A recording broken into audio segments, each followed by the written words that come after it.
Poland.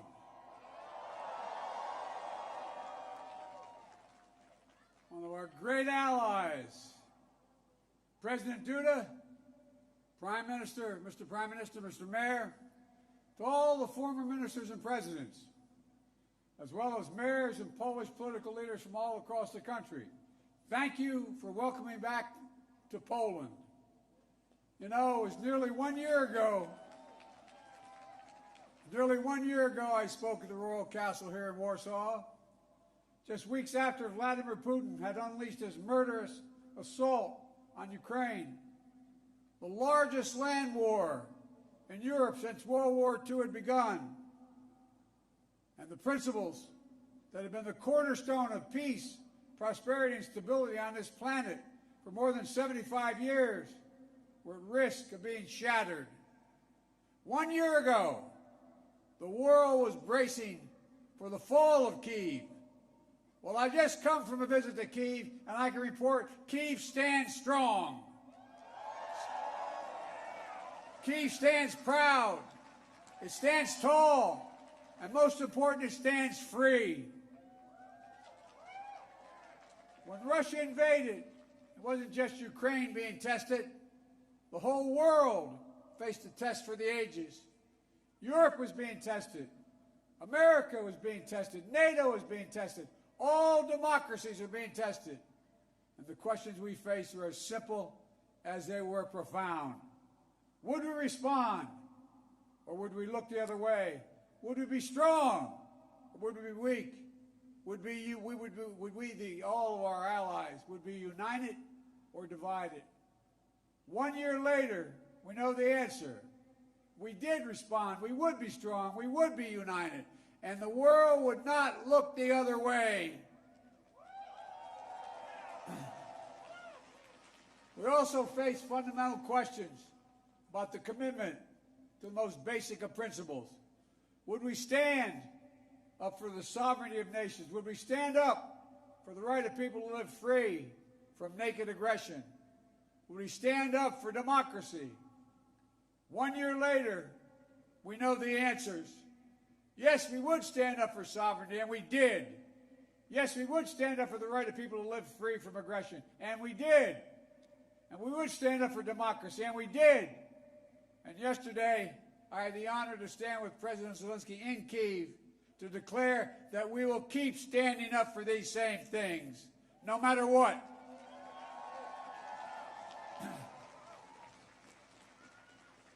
When President Putin ordered his tanks to roll into Ukraine, he thought we would roll over.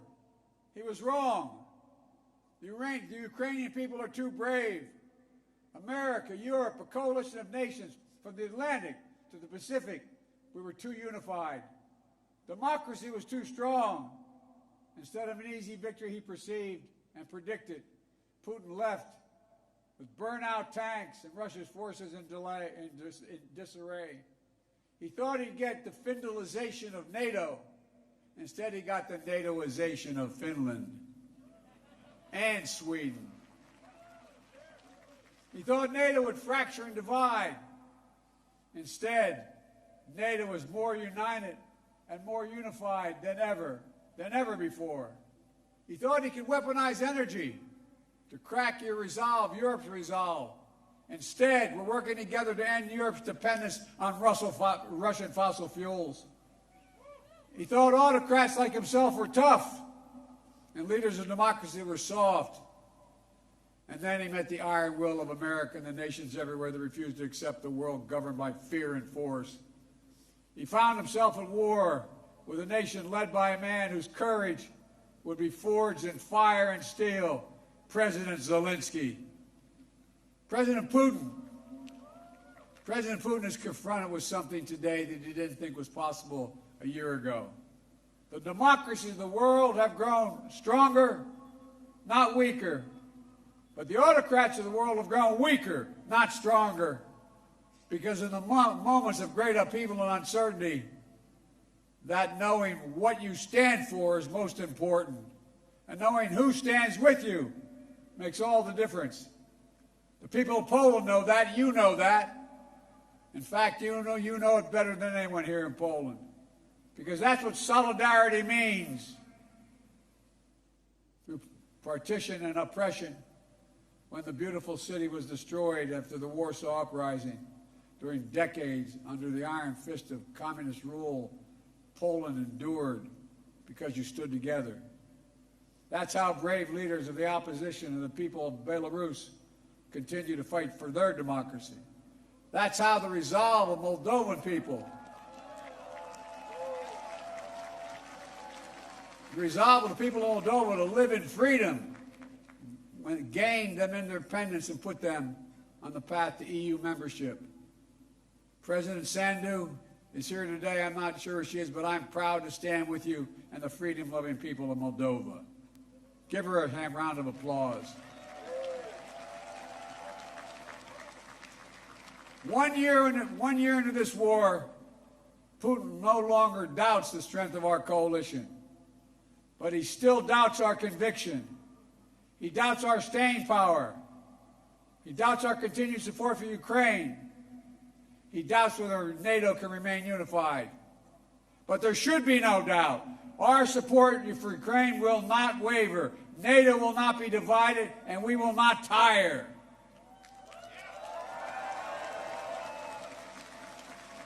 President Putin's craven lust for land and power will fail, and the Ukrainian people's love for their country will prevail. Democracies of the world will stand guard over freedom today, tomorrow, and forever.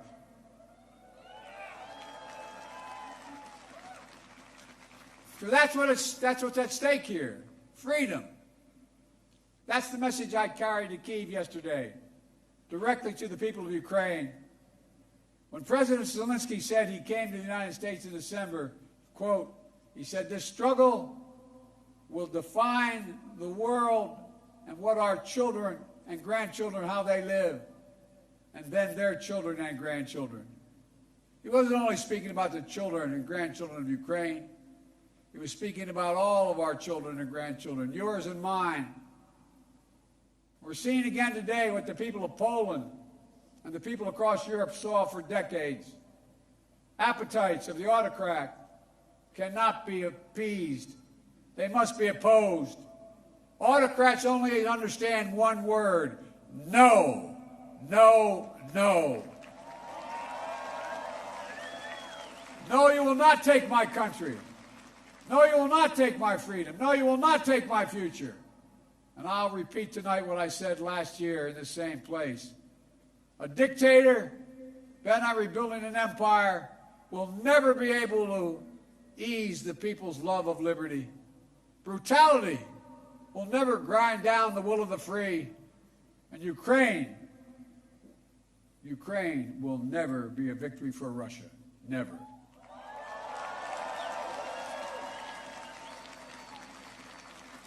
For free people refuse to live in a world of hopelessness and darkness. You know, this has been an extraordinary year in every sense. Extraordinary brutality from Russian forces and mercenaries. They've committed depravities, crimes against humanity, without shame or compunction. They've targeted civilians with death and destruction, used rape as a weapon of war, stolen Ukrainian children in an attempt to steal Ukraine's future, bombed train stations, maternity hospitals, schools, and orphanages. No one can turn away their eyes from the atrocities Russia is committing against the Ukrainian people. It's abhorrent. It's abhorrent. But extraordinarily, as well, has been the response of the Ukrainian people and the world. 1 year after the bombs began to fall, Russian tanks rolled into Ukraine. Ukraine is still independent and free.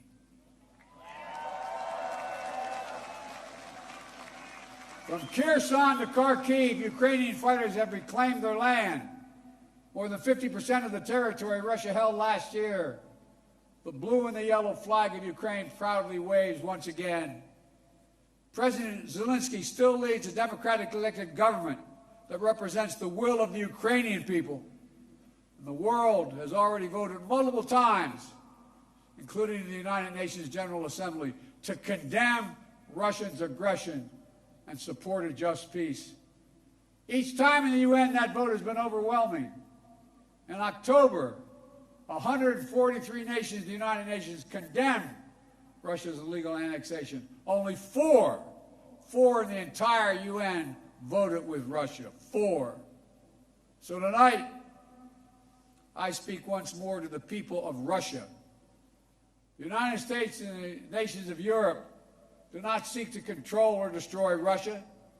The West was not plotting to attack Russia, as Putin said today. And millions of Russian citizens who only want to live in peace with their neighbors are not the enemy. This war was never a necessity. It's a tragedy.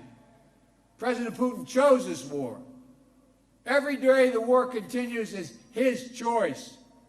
He could end the war with a word. It's simple. If Russia stopped invading Ukraine, it would end the war. If Ukraine stopped defending itself against Russia, it would be the end of Ukraine. That's why together we're making sure Ukraine can defend itself. The United States has assembled a worldwide coalition of more than 50 nations to get critical weapons and supplies to the brave Ukrainian fighters on the front lines. Air defense systems, artillery, ammunition, tanks, armored vehicles.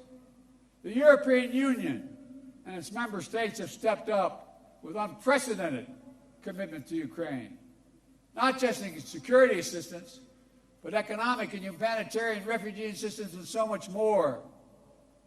To all of you here tonight, take a moment, and I'm serious when I say this. Turn around and look at one another. Look at what you've done so far. Poland is hosting more than 1.5 million refugees from this war. God bless you.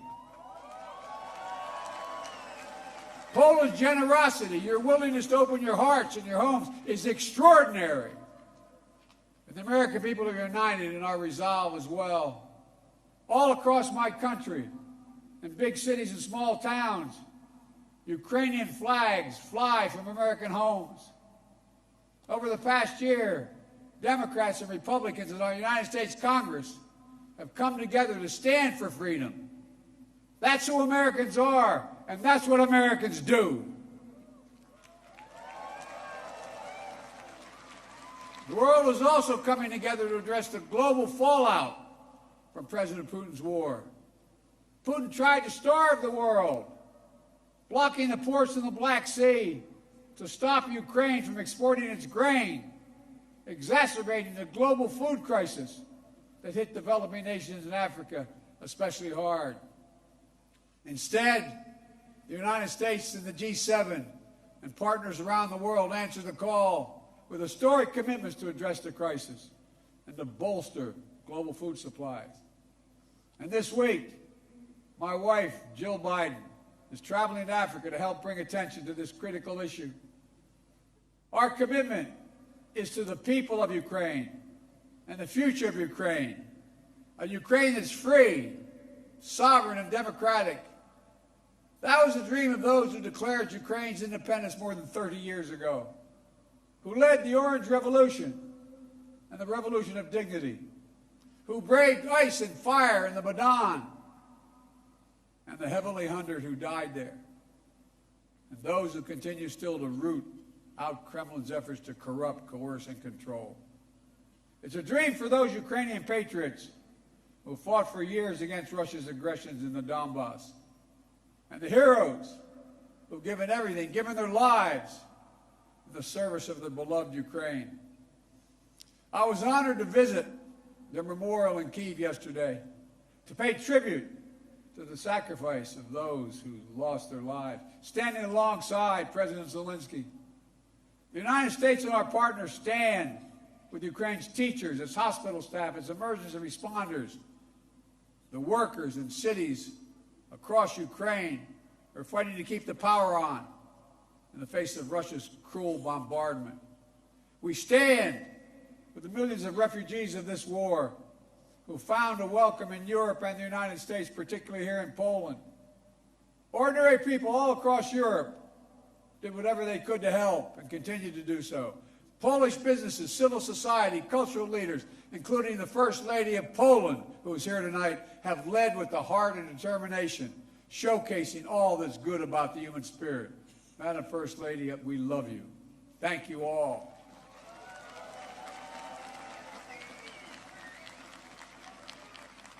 I'll never forget last year visiting with refugees from Ukraine who had just arrived in Warsaw, seeing their faces, exhausted and afraid, holding their children so close, worrying they might never see their fathers, their husbands, their brothers, their sisters again. In that darkest moment of their lives, you, the people of Poland, offered them safety and light. You embraced them. You literally embraced them. I watched the looks on their faces. Meanwhile, together we made sure that Russia's paying the price for its abuses. We continue to maintain the largest sanction regime ever imposed in any country in history. And we're going to announce more sanctions this week together with our partners. We'll hold accountable those who are responsible for this war, and we'll seek justice for the war crimes and crimes against humanity continuing to be committed by the Russians. You know, there is much for us to be proud of over all that we have achieved together this past year. But we have to be honest and clear-eyed as we look at the year ahead. The defense of freedom is not the work of a day or of a year. It's always difficult. It's always important. As Ukraine continues to defend itself against the Russian onslaught and launch counteroffensive of its own, there will continue to be hard and very bitter days, victories and tragedies. But Ukraine is steel for the fight ahead. And the United States, together with our allies and partners, are going to continue to have Ukraine's back as it defends itself. Next year, I will host every member of NATO for our 2024 summit in the United States. Together, we'll celebrate the 75th anniversary of the strongest defensive alliance in the history of the world, NATO. And let there be no doubt, the commitment of the United States to our NATO alliance and Article 5 is rock solid. And every member of NATO knows it, and Russia knows it as well. An attack against one is an attack against all. It's a sacred oath. Sacred oath to defend every inch of NATO territory. Over the past year, the United States has come together with our allies and partners in an extraordinary coalition to stand against Russian aggression. But the work in front of us is not just what we're against. It's about what we're for. What kind of world do we want to build?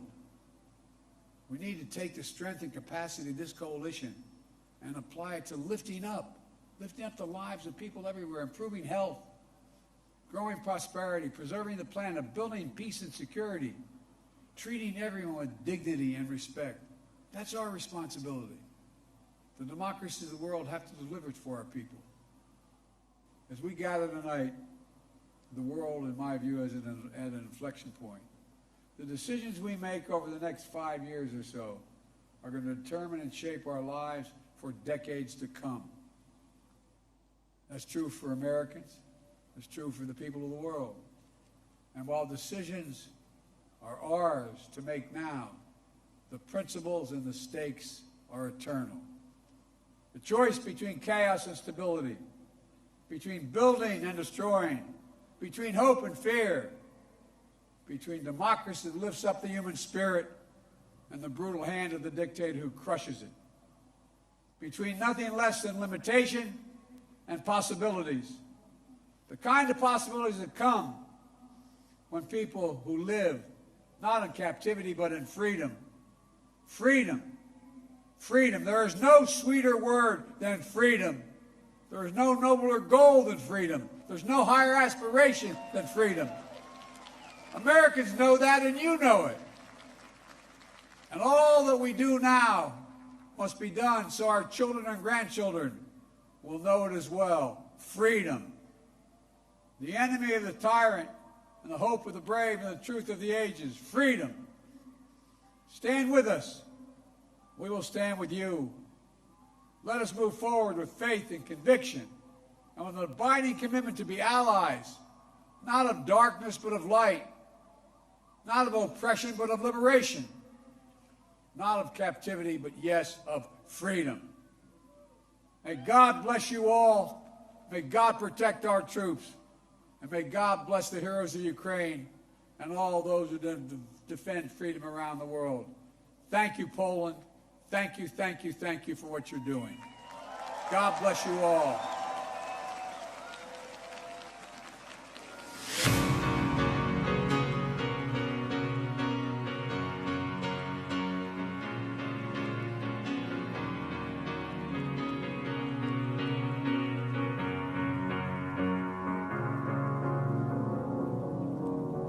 You're a sky, 'cause you're a sky full of stars. I'm gonna give you Why weren't we selected for a this? sky, 'cause you're a sky full of stars. 'Cause you light the path.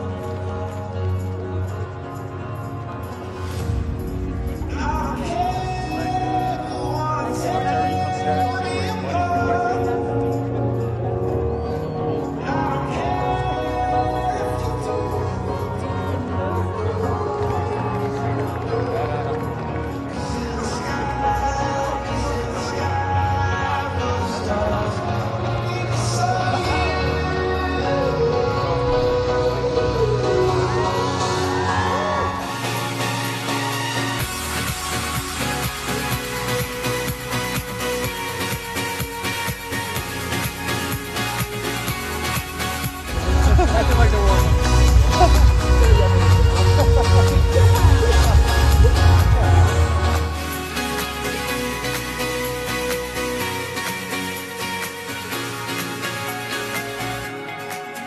You're a sky, 'cause you're a sky full of stars.